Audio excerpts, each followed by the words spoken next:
গাজীপুরে বৈষম্য বিরোধী শিক্ষার্থীদের ওপর আওয়ামী লীগ ক্যাডারদের হামলার ঘটনায় দোষীদের আইনের আওতায় আনা হবে বলে জানিয়েছে স্বরাষ্ট্র উপদেষ্টা অবসরপ্রাপ্ত লেফটেন্যান্ট জেনারেল জাহাঙ্গীর আলম।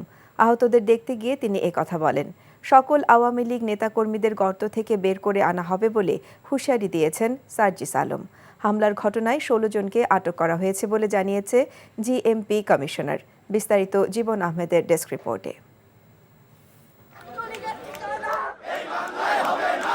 বৈষম্য বিরোধী ছাত্রদের উপর নৃশংস হামলার প্রতিবাদে গাজীপুরের জেলা প্রশাসকের কার্যালয়ের সামনের সড়কে অবস্থান নিয়েছেন বৈষম্য বিরোধী ছাত্র আন্দোলনের নেতৃবৃন্দরা। শিক্ষার্থীরা দ্রুত মোজাম্মেলের বাড়ি বুলডোজার দিয়ে গুঁড়িয়ে দেওয়ার দাবি জানান। সার্জিস আলম, হাসানাত আবদুল্লাহ সহ স্থানীয় এবং কেন্দ্রীয় নেতৃবৃন্দ সেখানে অবস্থান নিয়েছেন। এ সময় সার্জিস আলম বলেন, গর্তে লুকিয়ে থাকা আওয়ামী লীগের সন্ত্রাসীদের বের করে আনা হবে। গতকালকের হামলায় যে সন্ত্রাসীরা জড়িত ছিল তাদেরকে আজকের মধ্যে গ্রেফতার করতে হবে। যতক্ষণ পর্যন্ত না আমাদের এই দাবিগুলোর বাস্তবায়ন হচ্ছে, ওই সন্ত্রাসীরা কারাগারে যাচ্ছে, ততক্ষণ পর্যন্ত আমাদের অবস্থান হবে। যারা আপনাদেরকে এইভাবে আঘাত করেছে তাদেরকে প্রত্যেকের এই আঘাতের শিকার হতে হবে ইনশাআল্লাহ।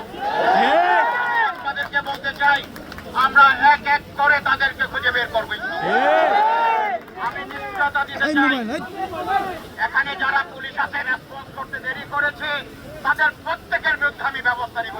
এদিকে আওয়ামী সন্ত্রাসীদের হামলায় গুরুতর আহতদের ঢাকা মেডিকেল কলেজ হাসপাতালে দেখতে যান স্বরাষ্ট্র উপদেষ্টা। এ সময় তিনি বলেন, হামলাকারীদের দ্রুত আইনের আওতায় আনা হবে। আইনানুগ ব্যবস্থা তো নিচ্ছি এবং এটার সাথে যারা জড়িত তাদের সর্বোচ্চ বিচারের আওতায় আনা হবে এবং তাদের সর্বোচ্চ যেন পানিশমেন্ট হয় এই ব্যবস্থা করা হবে।